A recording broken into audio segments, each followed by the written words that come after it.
Welcome, everyone. My name's Scott Faber, and I'm with the Environmental Working Group, and I'll moderate today's event, which is hosted by Vietnam Veterans of America. Today, we'll hear from actor and activist Mark Ruffalo, PFAS attorney Rob Bilott, Rebecca Patterson, an environmental health expert with the Vietnam Veterans of America, and retired Army helicopter pilot Jim Holmes. As many of you know, the use of firefighting foam known as AFFF at DoD installations has exposed service members and their families to PFAS, toxic chemicals used in the firefighting foam that build up in our blood and are linked to serious health problems. Although DoD scientists knew PFAS was toxic in the early 1970s, DoD waited until 2011 to alert service members of these risks. What's more, DoD has been slow to clean up legacy PFAS pollution on bases like Patrick Air Force Base, where Jim was stationed, and in nearby communities. In fact, it took an act of Congress last year for Congress to finally end DoD's use of AFFF. So our first question is for Mark Ruffalo. Mark, tell us a little bit about how DoD's response to PFAS pollution has been like the response of DuPont. Well, first of all, thank you, Scott, and the panel. I'm really honored to be here with Jim and Rob and Rebecca. So I play Rob a lot in a story that we developed with Participant Media, and so I've spent the last 3-4 years really getting to understand this issue. DuPont, starting decades ago, knew that this class of chemicals was poisoning the water, the air. And they had a lot of testing that showed that it was toxic to people, and it accumulated in our blood. And very much like the DoD, they obscured those warnings, those test results to the community, to the consumer, and even to their own workers. And sadly, it's basically the exact same play that we see the DoD has been engaged in, and yeah, it's hauntingly familiar. Rebecca, how does PFAS threaten the health of military service members? Thanks, Scott. So for more than 40 years, the foams that were used contained PFOS and PFOA. And when you hear the term legacy foams, these are the ones that they're talking about, these foams that were used for a long time, not currently. And these two chemicals that were in these foams, because they were used for so long, they are the most widely studied among the class. And one or both of them have been linked to a variety of health effects, including kidney and testicular cancer, increased cholesterol levels, decreased vaccine response, so a weakened immunity, increased risk of thyroid disease, and then there's also been some reproductive and developmental effects linked to them, including decreased fertility in women, increased risk of pregnancy-induced hypertension, and low birth weight. And although these legacy foams are no longer in use, the current formulations of AFFF do still require the use of PFAS, and they do still contain PFAS. But unfortunately, we don't know which ones those are. There are about 600 PFAS in commerce. EPA has water testing capabilities for about 29 of them. So it's possible that the PFAS in the AFFF now has many of the similar effects of PFOS and PFOA. And unfortunately, because these chemicals in drinking water are colorless, odorless, and tasteless, service members and their families and even surrounding communities, if the contamination has moved beyond, they have the potential to be drinking these chemicals without knowing about it. Thanks, Rebecca. And for those of you who are just joining us, you're watching a Facebook Live event hosted by Vietnam Veterans of America on PFAS pollution. If you have questions during these presentations for Mark or Rebecca, ask it in the comments, and we'll get to your questions in the second half of the program. Jim Holmes, tell us how PFAS pollution has impacted your family. Well, I retired out of the Army on January 1st of 2019 after 30 years of multiple combat tours. I was flying in Puerto Rico for Hurricane Maria relief in January of 18 when I received a phone call stating my daughter had a form of cancer called DIPG. It's a very rare, aggressive form of brain cancer. Only affects about 150 to 200 kids a year in this country. It's 100% fatal. Well, my wife and I went and we had genetic testing done to see if Kayla was genetically predispositioned for cancer. She wasn't, I wasn't, my wife wasn't. And we found out that where we lived for 16 years at Patrick Air Force Base is the third most contaminated military base in the country. The safe drinking water levels are 70 parts per trillion. Patrick is sitting at 4.3 million. They're 57,000 times above the EPA safe drinking water level. What really killed us after Kayla passed away when we started to learn about the contamination and it linked to her cancer was the lack of concern by the command leadership at Patrick Air Force Base and the DoD in general. Even after we testified at Congress in March of this past year, they had a meeting with the city manager of Satellite Beach and the city manager of Cocoa Beach, and basically the command team at Patrick said they're doing nothing. They haven't mapped the plume.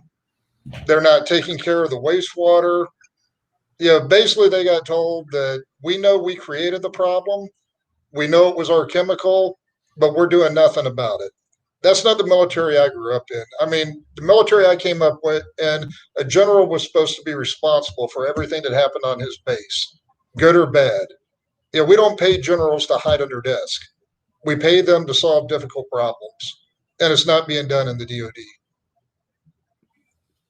Thanks, Jim. And again, for those who are just joining us, you're watching a Facebook Live event hosted by Vietnam Veterans of America on PFAS pollution. If you do have questions, ask them in the comments, and we'll get back to it after our speakers. Our last speaker is Rob Bilott. Rob is a PFAS attorney and author. And Rob, different branches of the DoD have known that PFAS was toxic to fish in the 70s, toxic to animals in the 80s, toxic to people in the 2000s. In fact, a 2001 DoD memo concluded that PFAS was toxic, never breaks down, and was building up in our blood. But those same DoD officials who did know failed to warn service members or their families until 2011, and has so far failed to clean up all of this legacy PFAS pollution at places like Patrick Air Force Base. How has DoD's response been similar to the response of companies like DuPont?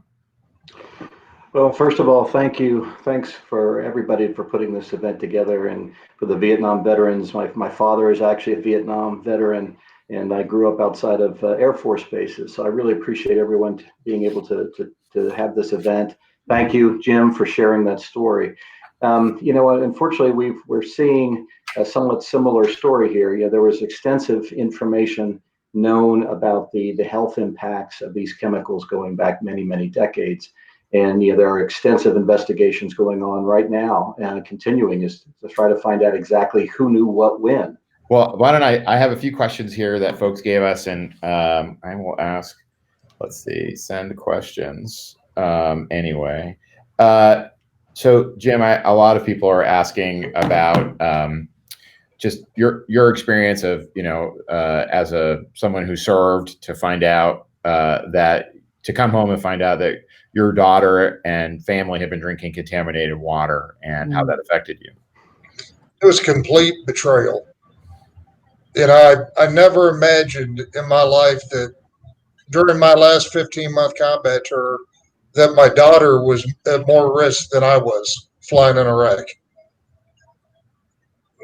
Just the knowing that I had put my family second for 30 years, put the country first, put the needs of basically everyone in this nation above that of my family. And I lived for years under the misguided conception that the government would be there to protect me and my family. And I found out it was a complete lie. And Mark, I know, and Rob, maybe this is for you both. I know especially you, Rob, have interacted with a lot of DuPont workers over the years. I imagine they felt like DuPont was part of their community and would never betray them in this way. Is that your experience as well? Absolutely. If you talk to the folks in the local community there outside the plant, I mean, this was their whole world was shaped by the company, and they trusted the company, and their family all worked there. Their neighbors worked there. The family picnics were organized by folks within the company. So I mean, the idea that anybody there would be exposing them to harm or putting them at risk or knowingly doing this was just something that was almost incomprehensible. And when the truth finally started coming out, it was extremely hard to accept, that this actually happened. It was very sad to watch that happen. And Mark, you can't help but be struck by the similarities, right? People, trusting their lives to the military, trusting their lives to this big employer, the biggest employer in town. It's just striking. Hearing Jim's story is so it's so devastating, and it just rents and tears what the fabric of what we think of America as being, which is this kind of benevolent, country that we give a lot of our freedoms over, and a lot of our tax-paying dollars to be protected from things like this, to be cared for, to be looked after, and to hear, such blatant disregard for the people. It never ceases to shock me and to disgust me and outrage me. How did we get here? And to find out that's been happening for decades. And every story I hear is exactly the same one. It's hey, while you can serve us, that's great. As long as you're serving us, that's great. But the moment you ask us to serve you, it's too much.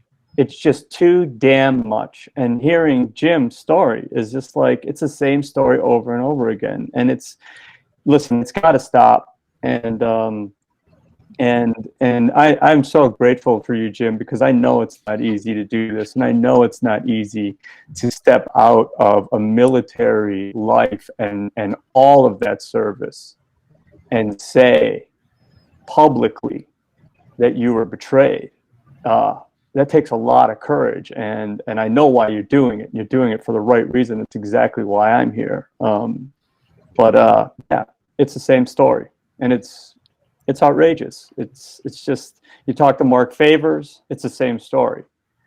And hopefully, I'm so grateful that the Vietnam Veterans of America is getting involved, because that's the kind of organization that speaks directly to the powers that be. And so I'm hoping that this is going to move this, and it should. Anyone who hears the story is outraged. I don't care what your background is or what your political stripes are. It's just wrong. It's just wrong. Rebecca, can you tell us a little bit more about what Vietnam Veterans of America is doing? Yeah, I'd be happy to. So I've only been working there for a couple of years, and I've been so impressed. The longer that I work there, the more that I find out about how hard they have fought for veterans of their generation and for the generations that have followed them. They've done so much for, my generation and others in areas like this specifically too.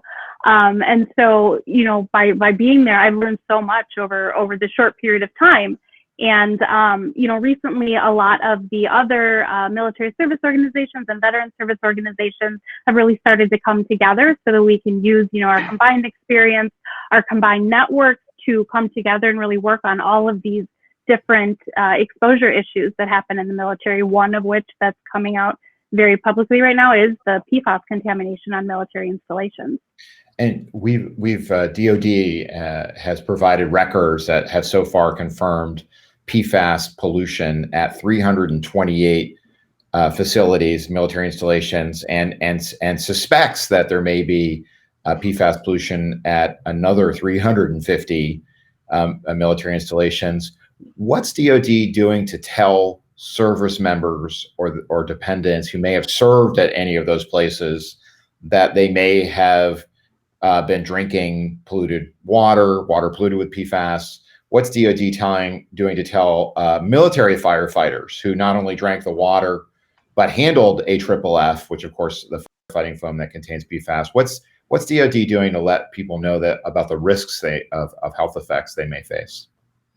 From what I've seen, currently there's not really a lot. It's not much. The DoD, they have a new website that they're starting to share a lot of the information on, but in terms of actual outreach, I don't know that I've seen a lot. And Jim, what's DoD told you? How did you find out that Patrick Air Force Base has one of the highest PFAS detections in the country? And you talked a little bit about how they're treating this issue. Tell us a little bit more about that. I'd actually seen some TV news reports just about general water pollution around the area from the base, but really it wasn't until I was contacted by Josie, TV reporter, explained to me what was going on. There was no other explanations for my daughter's cancer. And then when I hooked up with you, Scott, yeah, I got a real education on what was going on. But to this point, to today, I've heard absolutely nothing from Patrick Air Force Base. They don't address the community. They don't address the service members, the dependents, the civilians that live outside the gate. You know, basically it's bury your head in the sand, deny it, hope it goes away. And Rebecca, what should Congress require DoD to do? What sort of actions do you think we ought to take so that service members like you and Jim are told, if you served at Patrick or Langley or China Lake or Fort Campbell, that you may have had drank water for decades that was contaminated? What's DoD's responsibility here? One of the biggest things is getting these classified as hazardous substances to make it easier to start to clean up some of this pollution. That's really, one of the biggest things. There's also some, talking about, and they're heading towards some of it to do blood testing of certain military members. I think that needs to be expanded. But really the hazardous substance designation, in my view, is the biggest thing that could be done right now to start to clean up this contamination. Yeah. And Scott, sorry, go ahead, Jim. One of the things that I'm recommending to all service members that I know is to go into your local TMC or troop medical clinic, and you need documented in your dependents medical records and your military medical record for the service member that you served at a base with high PFAS levels. So that later on, when you go to the VA and you're having these problems or your kids are having problems, it's documented in your government medical records that you were exposed to it.